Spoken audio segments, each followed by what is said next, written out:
लाडकी बहीण योजनेची ई-केवायसी करत असताना महाराष्ट्रात त्या अनेक लाडक्या बहिणींना हा प्रश्न पडलेला आहे की दादा हे जे 2 ऑप्शन दिलेले आहेत या ऑप्शन मध्ये हो निवडायचं की नाही निवडायचं। बघा अनेक लाडक्या बहिणी तर थोडंसं फॉर्म चुकवलेला आहे, परंतु या ठिकाणी मी परत सांगत आहे तुम्हाला की या 2 ऑप्शन मध्ये नेमकं काय निवडायचं आहे, कुठे हो निवडायचं आणि कुठे नाही निवडायचं आहे। बघा हे आवर्जून तुम्हाला बघायचं आहे। बघा पहिलं ऑप्शन या ठिकाणी दिलेलं आहे पहिल्या क्रमांकामध्ये की माझ्या कुटुंबातील सदस्य नियमित कायम कर्मचारी म्हणून सरकारी विभाग, उपक्रम, मंडळ, भारत सरकार किंवा राज्य सरकारच्या स्थानिक संस्थेमध्ये कार्यरत नाही किंवा सेवानिवृत्तीनंतर निवृत्ती वेतन घेत नाहीत।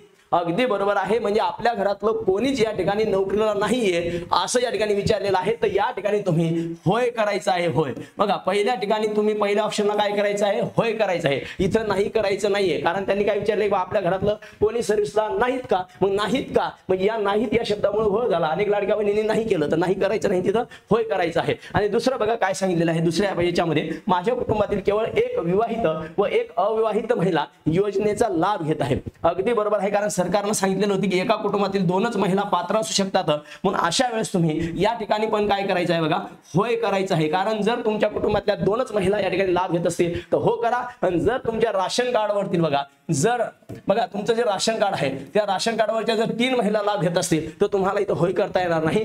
3 महिला जर म्हणजे 2 पेक्षा जास्त महिला जर या ठिकाणी लाभ घेत असतील तर मात्र तुम्ही नाही करायचं आहे। राशन कार्ड नुसार म्हणतो मी, तुमचं कुटुंब म्हणजे काय असते, कुटुंब या शब्दाचा अर्थ तुमच्या घरात किती व्यक्ती राहतात हे नव्हे, तर कुटुंब या शब्दाचा अर्थ आहे तुमच्या राशन कार्डवर किती व्यक्तीचे नाव आहेत हे। तुमच्या राशन कार्डवरच्या जर 3ही व्यक्ती जर या ठिकाणी जर लाभ घेत असतील 3 महिला तर तुम्ही इथं नाही करायचं, आणि जर 2च महिला लाभ घेत असतील तर तुम्ही इथं होय करायचं आहे।